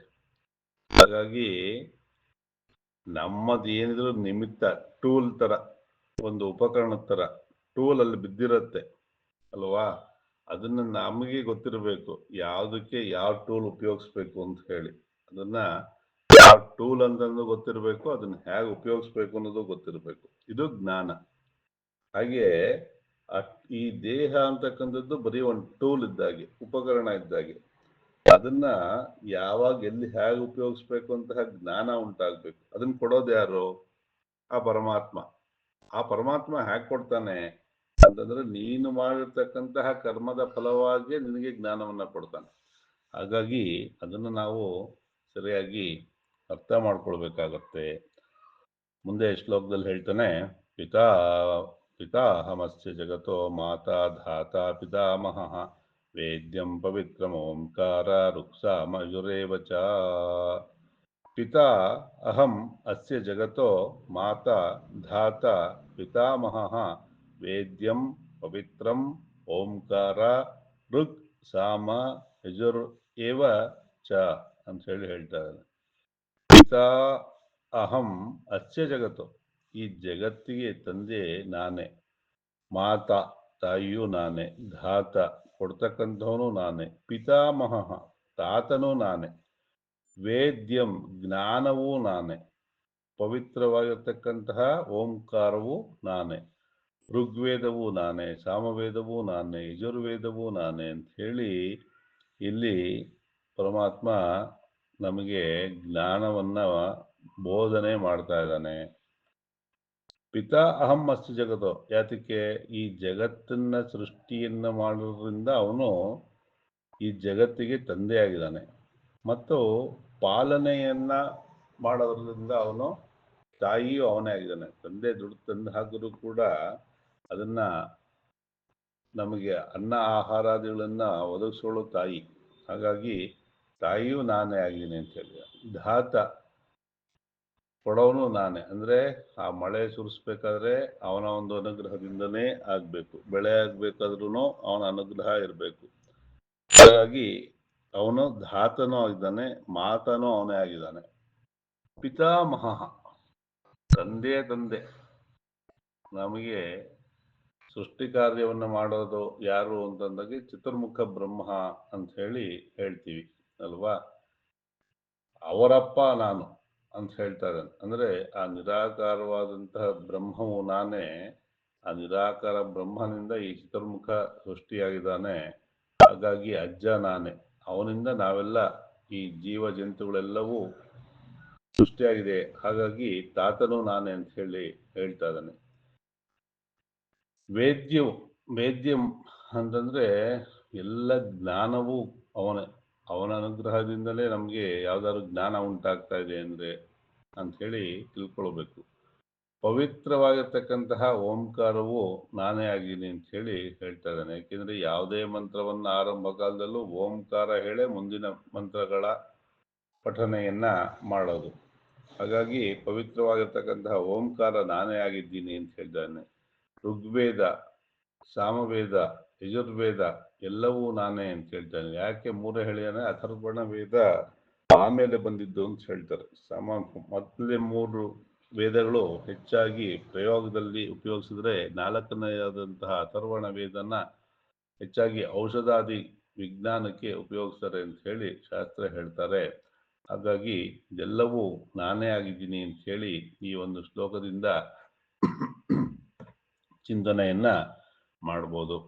ಮುಂದಿನ ಶ್ಲೋಕದಲ್ಲಿ ಹೇಳ್ತಾ ಇದ್ದಾನೆ, ಗತಿರ್ಭರ್ತ ಪ್ರಭುಃ ಸಾಕ್ಷಿ ನಿವಾಸ ಶರಣಂ ಸುಹೃದ್ ಪ್ರಭವಃ ಪ್ರಲಯಸ್ಥಾನಂ ನಿಧಾನಂ ಬೀಜಮವ್ಯಯಂ. ಗತಿ ಭರ್ತ ಪ್ರಭುಃ ಸಾಕ್ಷಿ ನಿವಾಸಃ ಶರಣಂ ಸುಹೃತ್ ಪ್ರಭವಃ ಪ್ರಲಯಃ ಸ್ಥಾನಂ ನಿಧಾನಂ ಬೀಜಮವ್ಯಯಂ. ಇಲ್ಲಿ ಗತಿ ಗತಿ ಅಂತಂದರೆ ಎರಡು ಥರದಲ್ಲಿ ತಿಳ್ಕೊಳ್ಬೋದು. ನಮ್ಮ ಕೊನೆಯಾದಂತಹ ಗತಿ ಅಥವಾ ನಮ್ಮ ಒಂದು ಚಲನೆ ಅಥವಾ ನಾವಿರ್ತಕ್ಕಂತಹ ಸ್ಥಿತಿ. ನಮ್ಮ ಗತಿ, ನಮಗೇನೋ ಗತಿ ಇಲ್ಲ ಅಂತ ಹೇಳ್ತೀವಲ್ಲ, ಅಂದರೆ ನಮಗೆ ಜೀವನಕ್ಕೆ ಏನೋ ಸರಿಯಾದಂಥ ವ್ಯವಸ್ಥೆ ಇಲ್ಲ ಅಂತ ಹೇಳೋದನ್ನ ಲೋಕದಲ್ಲಿ ಕೇಳ್ಪಡ್ತೀವಿ. ಅಥವಾ ನೀನೇ ಗತಿ ಅಂತ ಹೇಳ್ತೀವಿ. ಅಂತಂದರೆ ನೀನು ಕೊಟ್ಟರೆ ಉಂಟು ಅಂತಕ್ಕಂತಹ ಮಾತುಗಳನ್ನು ಆಡೋದನ್ನು ಕೇಳ್ತೀವಿ. ಎಂಥ ಗತಿ ಬಂತು ಅಂತ ಹೇಳ್ತಾರಲ್ಲ, ಹಾಗೆ ಗತಿ ಅಂತಂದರೆ ಸಾಯೋ ಸಮಯ ಕೂಡ ಅದನ್ನು ಗತಿ ಅಂತ ಹೇಳಿ ಹೇಳ್ಬೋದು. ಇದೆಲ್ಲ ಹೇಗೆ ಉಂಟಾಗತ್ತೆ ಅಂದರೆ ಕೇವಲ ಕರ್ಮ ಫಲದಿಂದ ಉಂಟಾಗತ್ತೆ. ಹಾಗಾಗಿ ಆ ಕರ್ಮ ಫಲವನ್ನು ಕೊಡೋನು ಅವನೇ ಆಗಿರೋದ್ರಿಂದ ಗತಿ ಅವನೇ ಆಗಿದ್ದಾನೆ. ಭರ್ತ, ಯಾರು ನಮಗೆ ಪೋಷಣೆಯನ್ನ ಮಾಡ್ತಾರೋ ಅವ್ರನ್ನ ಭರ್ತ ಅಂತ ಹೇಳಿ ಹೇಳ್ತಾರೆ. ಸಾಮಾನ್ಯವಾಗಿ ಇಲ್ಲಿ ಭಾರ್ಯಾಭರ್ತೃ ಅಂತ ಹೇಳ್ತಾರಲ್ಲ, ಆ ಪತ್ನಿಯನ್ನ ಪೋಷಣೆ ಮಾಡ್ತಕ್ಕಂತಹ ಜವಾಬ್ದಾರಿ ಗಂಡನಿಗೆ ಇರೋದ್ರಿಂದ ಅವನಿಗೆ ಭಾರ್ಯಾಭರ್ತೃ, ಪೋಷಿಸುವವನು ಅನ್ನೋ ಅರ್ಥದಲ್ಲಿ ಕೂಡ ಹೇಳ್ತೀವಿ. ಸಾಕ್ಷಿ, ನಾವು ಮಾಡ್ತಕ್ಕಂತಹ ಎಲ್ಲ ಕರ್ಮಗಳಿಗೂ ಕೂಡ ಅವನು ಕೇವಲ ಸಾಕ್ಷಿ ರೂಪದಲ್ಲಿ ನಮ್ಮಲ್ಲಿ ಈ ಪುರುಷ ಪುರೀಶೇಯತೆ ಇತಿ ಪುರುಷ, ನಮ್ಮ ದೇಹದಲ್ಲಿ ಇರ್ತಕ್ಕಂತಹ ಚೇತನ ಏನಿದೆ ಅದು ಕೇವಲ ಸಾಕ್ಷಿ ರೂಪದಿಂದ ಇರ್ತಾನೆ. ಹಾಗಾಗಿ ಅವನಿಗೆ ಯಾವುದೇ ಕರ್ಮದ ಪಾಪ ಪುಣ್ಯಗಳ ಲೇಪವು ಅವನಿಗೆ ಉಂಟಾಗದಿರೋದ್ರಿಂದ ಅವನು ಸಾಕ್ಷಿಯಾಗಿದ್ದಾನೆ. ಮತ್ತು ನಿವಾಸ, ದೇಹದಲ್ಲಿ ವಾಸವನ್ನು ಮಾಡ್ತಾ ಇರೋದ್ರಿಂದ ಅವನು ನಿವಾಸವು ಅವನೇ ಆಗಿದ್ದಾನೆ. ಶರಣಂ ಸುಹೃದ್, ಶರಣ ಅಂತಂದರೆ ಯಾರು ಆರ್ತರನ್ನ ರಕ್ಷಣೆ ಮಾಡ್ತಾರೋ ಅವರಿಗೆ ಶರವಣ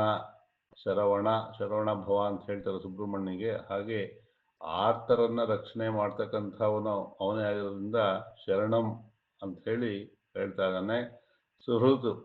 ಸುಹೃತ್ ಅಂತಂದರೆ ನಾವೆಲ್ಲರೂ ಒಂದು ಸಣ್ಣ ಕೆಲಸ ಮಾಡಿದ್ರು ಅದರಿಂದ ಪ್ರತ್ಯುಪಕಾರವನ್ನ ಬಯಸ್ತೀವಿ. ಕಡೆ ಪಕ್ಷ ಒಂದು ಥ್ಯಾಂಕ್ಸ್ ಅಂತಾದ್ರೂ ಹೇಳಬೇಕು ಅಂತ ನಿರೀಕ್ಷಣೆ ಇಟ್ಕೊಂಡಿರ್ತೀವಿ. ಯಾವುದೇ ಒಂದು ಪ್ರತ್ಯುಪಕಾರವನ್ನು ಬಯಸದೇ ಇರ್ತಕ್ಕಂಥವನು ಅಂತಂದ್ರೆ ಪರಮಾತ್ಮ ಅಥವಾ ತಾಯಿ. ಆ ತಾಯಿಗೆ ತನ್ನ ಮಕ್ಕಳ ಪಾಲನೆ ಪೋಷಣೆಯಲ್ಲೇನೆ ಅತ್ಯಂತ ಆನಂದ ಇರುತ್ತೆ ಹೊರತು ಅವ್ರು ನಮ್ಗೇನೋ ಮಾಡಬೇಕು ಅಂತಕ್ಕಂಥ ಪ್ರತ್ಯುಪಕಾರದ ನಿರೀಕ್ಷಣೆ ಅವಳಿಗಿರೋದಿಲ್ಲ. ಅದೇ ರೀತಿಯಾಗಿ ಸುಹೃತ್ ಅಂತಂದ್ರೆ ಯಾವುದೇ ಪ್ರತ್ಯುಪಕಾರ ನಿರೀಕ್ಷಣೆ ಇಲ್ಲದೆ ಇರ್ತಕ್ಕಂಥವನು ನಾನೇ ಆಗಿನಿ ಅಂತ ಹೇಳಿ ಹೇಳ್ತಾ ಇದ್ದಾನೆ. ಪ್ರಭವ ಅಂತಂದ್ರೆ ಈ ಜಗತ್ತಿನ ಉತ್ಪತ್ತಿ ಯಾರಿಂದ ಆಗಿದೆ ಅಂತಂದ್ರೆ ಆ ಭಗವಂತ ನಿರಾಕಾರ ಬ್ರಹ್ಮದಿಂದಲೇ ಆಗಿದೆ ಅಂತ ಹೇಳಿ. ಪ್ರಳಯ ಅಂತಂದ್ರೆ ಆತ್ಯಂತಿಕ ಪ್ರಳಯ ಬಂದಾಗ ಎಲ್ಲವೂ ಅವನಲ್ಲೇ ಸೇರ್ಕೊಳ್ಳುತ್ತೆ ಅಂತ ಹೇಳಿ.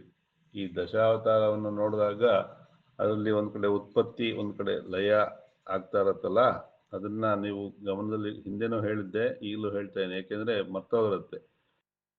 ಹಾಗಾಗಿ ಪ್ರಭವ ಅವನೇ ಆಗಿದ್ದಾನೆ, ಪ್ರಳಯನೂ ಅವನೇ ಆಗಿದ್ದಾನೆ, ಸೃಷ್ಟಿನೂ ಅವನೇ ಮಾಡ್ತಾನೆ, ಮತ್ತೆ ಪ್ರಳಯವನ್ನು ಅವನೇ ಮಾಡ್ತಾನೆ. ಮನುಷ್ಯ ಒಂದು ಹಂತ ಬಂದಾಗ ಅವನಿಗೆ ಸಾವೇ ಇಲ್ಲ ಅಂತಂದ್ರೆ ಊಹೆ ಮಾಡ್ಕೊಳ್ಳೋದಕ್ಕೂ ಕಷ್ಟ ಜೀವನವನ್ನ. ಏಕೆ ಅಂತಂದ್ರೆ ಎಲ್ಲರಿಗೂ ಏನೋ ಇದೋ 6 ವಿಧವಾದಂತಹ ವಿಕಾರಗಳು ಇರೋದ್ರಿಂದ ಅಸ್ಥಿ ಜಾಯತೆ ವರ್ಧತೆ ಅಪಕ್ರಿಯತೆ ಪರಿಣಾಮತೆ ಅಪಕ್ರಿಯತೆ ವಿನಶ್ಯತಿ ಅಂತೇಳಿ 6 ವಿಧವಾದಂತಹ ವಿಕಾರಗಳು ಇರೋದ್ರಿಂದ ಆ ಸಾವು ಅಂತಕ್ಕಂಥದ್ದು ಇಲ್ಲ ಅಂತಂದ್ರೆ ಊಹೆನೂ ಮಾಡ್ಕೊಳ್ಳೋದಕ್ಕೆ ಆಗೋದಿಲ್ಲ. ಯಾಕೆ ಅಂತಂದ್ರೆ ಈ ದೇಹದ ಅಂತ್ಯ ಅಲ್ಲೇನೆ. ಯಾಕೆಂದ್ರೆ ಈ ದೇಹ ಶಕ್ತಿಯನ್ನ ಕುಂದತ್ತೆ. ಇದು ಪ್ರಕೃತಿಯ ನಿಯಮ. ಇದನ್ನ ಯಾರೂ ಮೀರೋದಕ್ಕಾಗಲ್ಲ. ಕೃಷ್ಣ 2ನೇ ಅಧ್ಯಾಯದಲ್ಲೇ ಹೇಳ್ಬಿಟ್ಟಿಯಾನೆ, ಜಾತಸ್ಯ ಮರಣಂ ಧ್ರುವಂ ಅಂತ ಹೇಳಿ. ಹಾಗಾಗಿ ಆ ಪ್ರಕೃತಿಗೆ ಒಳಗಾಗಿರ್ತಕ್ಕಂಥ ನಾವು ಆ ಒಂದು ಸಾವುಗೆ ಅಥವಾ ಎಲ್ಲದಕ್ಕೂ ನಾವು ಆ ಪ್ರಕೃತಿಯಲ್ಲಿ ಅಥವಾ ನಮ್ಮ ಕರ್ಮದ ಫಲವನ್ನ ಅನುಭವಿಸ್ತಾ ಇರ್ತೀವಿ. ಹಾಗಾಗಿ ಸೃಷ್ಟಿ ಮತ್ತು ಪ್ರಳಯ ಎರಡಕ್ಕೂ ನಾನೇ ಕಾರಣ ಅಂತ ಹೇಳಿ ಹೇಳ್ತಾ ಇದ್ದಾನೆ. ಸ್ಥಾನಂ ನಿಧಾನಂ. ನಾವು ಈಗ ಯಾವ ಒಂದು ಜೀವನವನ್ನ ಮಾಡ್ತಾ ಇದೀವೋ ಅಥವಾ ನಾವು ಯಾವುದ್ರ ಮೇಲೆ ಒಂದು ಅವಲಂಬನೆಯನ್ನ ಮಾಡಿದೀವೋ ಅದಕ್ಕೆಲ್ಲವೂ ಕಾರಣ ಅವನೇ ಅಂತ ಹೇಳಿ ಹೇಳ್ತಾ ಇದ್ದಾನೆ. ನಿಧಾನಂ ನಿಕ್ಷೇಪ ಅಂತ ಹೇಳಿ ಹೇಳ್ತಾ ಇದ್ದಾನೆ. ಏನು ಅಂತಂದ್ರೆ ನಾವು ಮಾಡ್ತಕ್ಕಂತಹ ಕರ್ಮಗಳಿದೆಯಲ್ಲ, ಆ ಕರ್ಮಗಳು 3 ವಿಧವಾಗಿ ಇದೆಯಲ್ಲ, ಆಗಾಮಿ, ಪ್ರಾರಬ್ಧ, ಸಂಚಿತ ಅಂತ ಹೇಳಿ. ಇದೆಲ್ಲವೂ ಎಲ್ಲಿಂದ ಉಂಟಾಗುತ್ತೆ ಅಂತಂದ್ರೆ ಆ ಭಗವಂತನ ಒಂದು ಕರುಣೆಯಿಂದನೇ ಉಂಟಾಗೋದ್ರಿಂದ ನಿಕ್ಷೇಪ ಅವನಲ್ಲಿ ನಾವು ಮಾಡ್ತಕ್ಕಂಥ ಕರ್ಮಗಳೆಲ್ಲ ಅಲ್ಲಿ ಇದ್ದು ಆ ಕಾಲಕ್ಕೆ ನಮಗೆ ಫಲ ಅಂತಕ್ಕಂಥದ್ದು ಉಂಟಾಗುತ್ತೆ. ಬೀಜಮವ್ಯಯಂ ಅಂತಂದ್ರೆ ಈ ಒಂದು ಸಂಸಾರಕ್ಕೆ ಕಾರಣ ಯಾವುದು ಅಂತಂದ್ರೆ ನಾವು ಮಾಡ್ತಕ್ಕಂತಹ ಕರ್ಮಗಳು. ಈ ಕರ್ಮ ಏನಾಗಿದೆ ಅಂತಂದ್ರೆ ನಮ್ಮ ಹುಟ್ಟು ಮತ್ತು ಸಾವಿಗೆ ಕಾರಣವಾಗಿದೆ. ಇದು ಅವ್ಯಯ, ಅಂದ್ರೆ ಇದು ನಾಶ ಆಗೋದಿಲ್ಲ. ಯಾಕೆಂದ್ರೆ ಹುಟ್ಟುತ್ತಾ ಇರ್ತೀವಿ, ಸಾಯ್ತಾ ಇರ್ತೀವಿ. ಆದ್ರೆ ಸಮ್ಯಕ್ ಜ್ಞಾನ ಉಂಟಾದಾಗ ಮಾತ್ರ ಈ ಬೀಜ ಅಂತಕ್ಕಂಥದ್ದು ನಾಶ ಆಗತ್ತೆ. ಹಾಗಾಗಿ ಈ ಬೀಜ ನಮಗೆ ಎಲ್ಲಿ ತನಕ ಜ್ಞಾನ ಉಂಟಾಗೋದಿಲ್ವೋ ಅದು ಅವ್ಯಯ, ಹುಟ್ಟುತ್ತಾನೆ ಇರಬೇಕು, ಸಾಯ್ತಾನೆ ಇರಬೇಕು.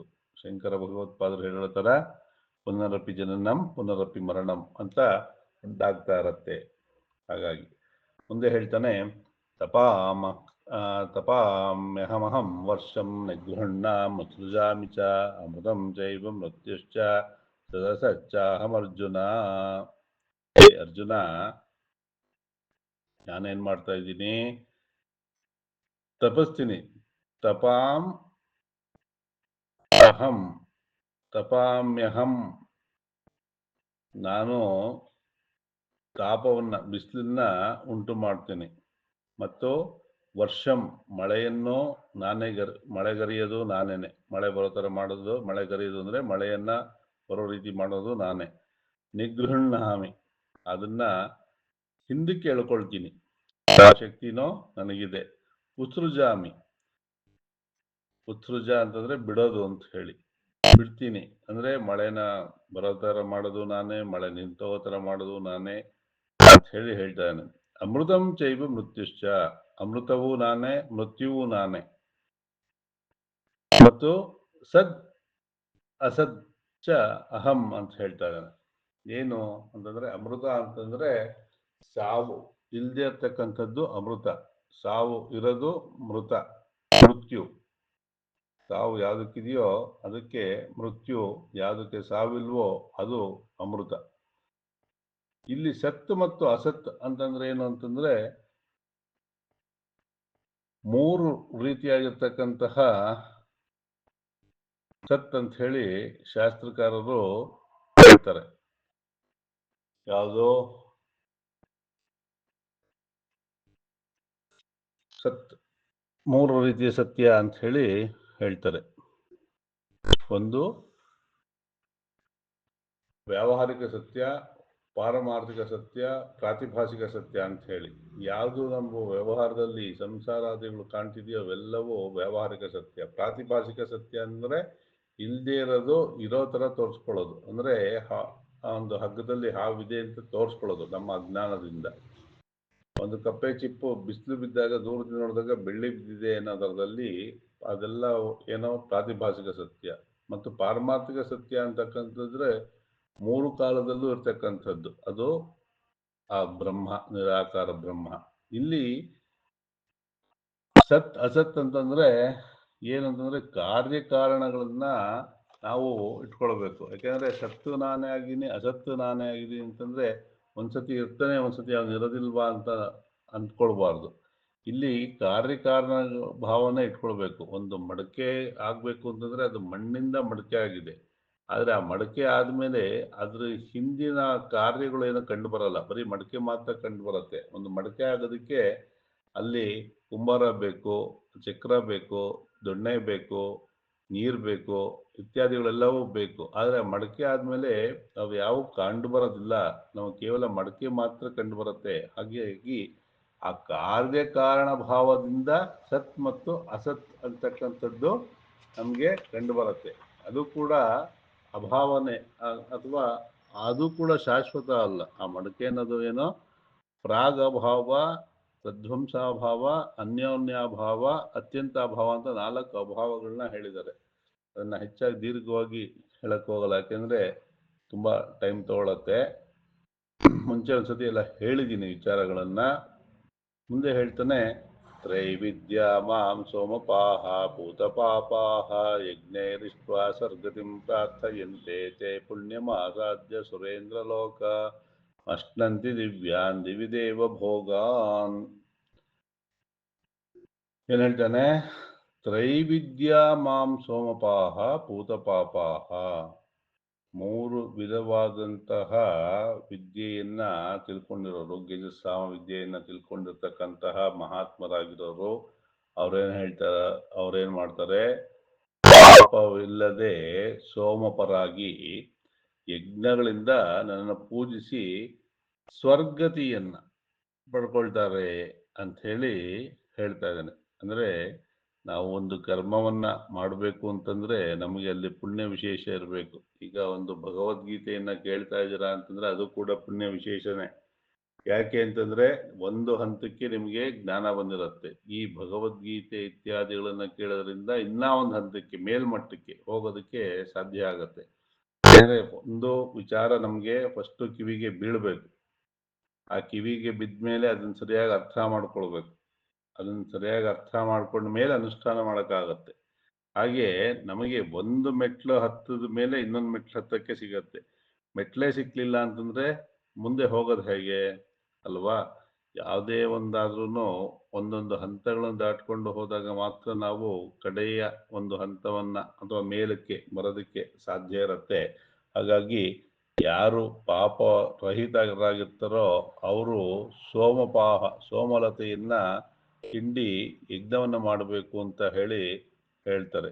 ಅಂಥವ್ರು ಏನ್ ಮಾಡ್ತಾರೆ, ಏನಾಗ್ತಾರೆ ಅಂತಂದ್ರೆ ಸ್ವರೇವಗತಿ, ಉತ್ತಮವಾದಂತಹ ಲೋಕಗಳನ್ನ ಪಡ್ಕೊಳ್ತಾರೆ ಅಂತ ಹೇಳಿ ಇಲ್ಲಿ ಹೇಳ್ತಾ ಇದ್ದಾನೆ. ತೇ ಪುಣ್ಯಮಾಸಾದ್ಯ, ಅವರು ಪುಣ್ಯವನ್ನ ಮಾಡಿ ಸುರೇಂದ್ರ ಲೋಕ ಅಂದ್ರೆ ಇಂದ್ರ ಪದವಿಯನ್ನು ಕೂಡ ಪಡ್ಕೊಳ್ಬಹುದು. ಯಜ್ಞ ಶತಕ್ರತು ಅಂತ ಹೇಳಿ 100 ಯಜ್ಞವನ್ನ ಮಾಡಿದವನಿಗೆ ಇಂದ್ರ ಪದವಿ ಸಿಗತ್ತೆ ಅಂತ ಹೇಳಿ ಶಾಸ್ತ್ರ ಹೇಳತ್ತೆ. ಅಷ್ಟು ಮಾಡಿಲ್ಲ ಅಂದ್ರೂ ಅವನು ಮಾಡತಕ್ಕಂತಹ ಪಾಪ ಪುಣ್ಯ ಕರ್ಮದಿಂದ ಅವ್ರೇನ್ ಮಾಡ್ತಾರೆ, ಸ್ವರ್ಗಾದಿ ಲೋಕಗಳನ್ನ ಪಡ್ಕೊಂಡು, ಅಶ್ನಂತಿ ಅಂದ್ರೆ ತಿನ್ನೋದು ಅಥವಾ ಉಣ್ಣೋದು ಅಂತ ಹೇಳಿ ಹೇಳ್ತೀವಲ್ಲ ಲೌಕಿಕ ಭಾಷೆಯಲ್ಲಿ, ಆ ಒಂದು ಸುಖವನ್ನ ಅನುಭವಿಸ್ಕೊಂಡು ದಿವ್ಯಾನ್ ದಿವಿ ದೇವ ಭೋಗಾನ್, ಆ ದೇವಲೋಕದಲ್ಲಿ ಉತ್ತಮವಾದಂತಹ ಆ ಒಂದು ಸುಖವನ್ನ ಅನುಭವಿಸ್ತಾರೆ ಅಂತ ಹೇಳಿ ಈ ಶ್ಲೋಕದಿಂದ ಹೇಳ್ತಾ ಇದ್ದಾನೆ. ಹಾಗಾಗಿ ಹೆಚ್ಚು ಹೆಚ್ಚು ಪುಣ್ಯವನ್ನು ಮಾಡಿದಷ್ಟು ಒಳ್ಳೊಳ್ಳೆಯ ಲೋಕಗಳು, ಪಾಪ ಪುಣ್ಯಗಳು ಸಮಾನಾಗಿದ್ದಾಗ ಮನುಷ್ಯ ಜನ್ಮ, ಪಾಪವೇ ಹೆಚ್ಚಾದಾಗ ತಿರ್ಯಗ್ಯೋನಿಗಳು ಅಂತ ಹೇಳಿ ಹೇಳ್ತಾರೆ. ಅಂದ್ರೆ ಪಶು ಪಕ್ಷಿ ಪ್ರಾಣಿ ಈ ಒಂದು ಜೀವನ ಜನ್ಮಗಳನ್ನ ಪಡ್ಕೊಳ್ತಾರೆ ಅಂತ ಹೇಳಿ ಹೇಳ್ತಾ ಇದ್ದಾನೆ ಶ್ರೀಕೃಷ್ಣ. ತೇತಂ ಭುಕ್ತ್ವಾ ಸ್ವರ್ಗಲೋಕಂ ವಿಶಾಲಂ ಕ್ಷೀಣೆ ಪುಣ್ಯೆ ಮರ್ತಲೋಕಂ ವಿಶಂತಿ ಏವಂ ತ್ರಯೀಧರ್ಮ ಮನುಪ್ರಪನ್ನ ಗತಾಗತಂ ಕಾಮ ಕಾಮಾ ಲಭಂತೆ. ತೇ ತಂ ಭುಕ್ತ್ವಾ ಸ್ವರ್ಗಲೋಕಂ ವಿಶಾಲಂ ಕ್ಷೀಣೆ ಪುಣ್ಯೆ ಮರ್ತ್ಯಲೋಕಂ ವಿಶಂತಿ ಏವಂ ತ್ರಯೀಧರ್ಮಂ ಅನುಪ್ರಪನ್ನ ಗತಾಗತಂ ಕಾಮಕಾಮ ಲಭಂತೆ. ಯಾರು ಪುಣ್ಯವನ್ನ ಮಾಡಿರ್ತಾರೋ ಅವರು ತೇ ತಂ ಭುಕ್ತ್ವಾ ಸ್ವರ್ಗಲೋಕಂ, ವಿಶಾಲವಾಗಿರ್ತಕ್ಕಂತಹ ಸ್ವರ್ಗಲೋಕವನ್ನ ಹೊಂದಿ ಅಲ್ಲಿ ಎಲ್ಲ ಸುಖಗಳನ್ನು ಅನುಭವಿಸಿ, ಕ್ಷೀಣೆ ಪುಣ್ಯ, ಅವರ ಪುಣ್ಯ ಎಲ್ಲ ಮುಗಿದ ಮೇಲೆ ಏನಾಗ್ತಾರೆ, ಮರ್ತ್ಯಲೋಕ ಅಂದ್ರೆ ಎಲ್ಲಿ ಮೃತ್ಯು ಇದೆಯೋ ಆ ಲೋಕ, ಇಲ್ಲೇ ಈ ಭೂಮಿಯಲ್ಲಿ ಎಲ್ಲರಿಗೂ ಆ ಮೃತ್ಯು ಅನ್ನೋದ್ರಿಂದ ಇದನ್ನ ಮರ್ತ್ಯಲೋಕ ಅಂತ ಕೂಡ ಹೇಳ್ತಾರೆ. ಈ ಲೋಕವನ್ನ ಪ್ರವೇಶ ಮಾಡ್ತಾರೆ. ಮತ್ತು ಏವಂ ತ್ರಯೀ ಧರ್ಮಂ ಅನುಪ್ರಪನ್ನ, ಈ 3 ವಿಧವಾದಂತಹ ಧರ್ಮಗಳನ್ನ ಪಡ್ಕೊಂಡು ಕಾಮ ಅಂದ್ರೆ ಬಯಕೆ, ಮತ್ತು ಕಾಮ ಅಂತಂದ್ರೆ ಬಯಕೆ ಉಳ್ಳವರು ಈ ಒಂದು ಫಲವನ್ನ ಅನುಭವಿಸ್ತಾರೆ ಅಂತ ಹೇಳಿ, ಗತಾಗತಮೇವ, ಆ ಒಂದು ನಮಗೇನಾಗುತ್ತೆ, ಬ್ಯಾಂಕ್ ಡಿಪಾಸಿಟ್ ಇಟ್ಟ ಹಾಗೆ ಅದನ್ನ ತಗೊಂಡು ಖರ್ಚು ಮಾಡ್ತಾ ಮಾಡ್ತಾ ಮಾಡ್ತಾ ಏನಾಗುತ್ತೆ, ಕಡೆಗೆ ನಿಲ್ ಬ್ಯಾಲೆನ್ಸ್ ಆಗುತ್ತೆ. ಸ್ವರ್ಗದಲ್ಲಿ ನೀವು ಪುಣ್ಯವನ್ನ ಸಂಪಾದನೆ ಮಾಡೋದಕ್ಕೆ ಅವಕಾಶ ಇಲ್ಲ, ಅಲ್ಲಿ ಕೇವಲ ಸುಖವನ್ನ ಅನುಭವಿಸೋದು ಮಾತ್ರ ಅವಕಾಶ ಅಂತ ಹೇಳಿ ಶಾಸ್ತ್ರಗಳು ಹೇಳ್ತಾರೆ. ನೀವು ಮತ್ತೆ ಮನುಷ್ಯ ಲೋಕಕ್ಕೆ ಬಂದಾಗ ಇಲ್ಲಿ ಪಾಪ ಪುಣ್ಯಗಳನ್ನ ಎರಡನ್ನು ಸಂಪಾದನೆ ಮಾಡೋದಕ್ಕೆ ಅವಕಾಶ ಇರೋದಿಲ್ಲಿ ಭೂಲೋಕದಲ್ಲಿ. ಹಾಗಾಗಿ ಪ್ರವಚನಕಾರರು, ಹಿರಿಯರು, ಅನುಭವಸ್ಥರು ಅವ್ರೇನ್ ಹೇಳ್ತಾರೆ ಅಂತಂದ್ರೆ, ದೇವತೆಗಳು ಕೂಡ ಭೂಲೋಕಕ್ಕೆ ಬರೋಕೆ ಇಷ್ಟಪಡ್ತಾರೆ ಅಂತ ಹೇಳ್ತಾರೆ. ಯಾಕೆ ಅಂತಂದ್ರೆ ನಿಮ್ಗೆ ಪುಣ್ಯ ಸಂಪಾದನೆ ಮಾಡೋಕೆ ಅವಕಾಶ ಇರೋದು ಭೂಲೋಕದಲ್ಲಿ ಮಾತ್ರ ಅಂತ ಹೇಳಿ ಕೃಷ್ಣ ನಮಗೆ ಅನುಗ್ರಹವನ್ನ ಮಾಡ್ತಾ ಇದ್ದಾನೆ.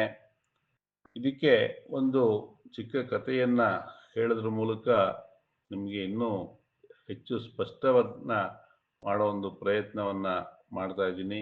ನೀವು ಇದನ್ನೆಲ್ಲ ಕೇಳಿ ಕಾಮೆಂಟ್ಸ್ ಹಾಕೋ ಒಂದು ಅಭ್ಯಾಸವನ್ನ ಮಾಡ್ಕೊಳ್ಳಿ. ಯಾಕೆ ಅಂತಂದ್ರೆ ನಿಮ್ಮ ಕಾಮೆಂಟ್ ಓದಿ ನಾವು ಇನ್ನೂ ಏನು ಬದಲಾವಣೆ ಮಾಡ್ಕೊಳ್ಬೋದು ಅಥವಾ ಇನ್ನೂ ಹೆಚ್ಚು ಪರಿಣಾಮಕಾರಿಯಾಗಿ ಮಾಡೋ ಒಂದು ಪ್ರಯತ್ನ ಅಷ್ಟೇ ಇದು. ನಾನೇನು ಹೆಚ್ಚು ಜ್ಞಾನಿ ಇಲ್ಲ, ಒಂದು ಪ್ರಯತ್ನವನ್ನ ನನಗೆ ಅನುಗ್ರಹ ಆ ಭಗವಂತ ಏನು ಮಾಡಿದಾನೋ ಆ ಒಂದು ಪ್ರಯತ್ನವನ್ನ ಮಾಡ್ತಾ ಇದ್ದೀನಿ. ದಯವಿಟ್ಟು ಎಲ್ಲರೂ ಕೇಳಿ, ಕಾಮೆಂಟ್ ಕೂಡ ಹಾಕಿ. ನಿಮ್ಮ ಒಂದು ಪ್ರತಿಕ್ರಿಯೆ ಬಹಳ ಮುಖ್ಯವಾಗಿರುತ್ತೆ. ಒಂದು ಕತೆ ಹೇಳೋದು ಅಂತಂದ್ರೆ, ಒಂದೂರಲ್ಲಿ ಒಬ್ಬ ಬ್ರಾಹ್ಮಣ ಇರ್ತಾನೆ.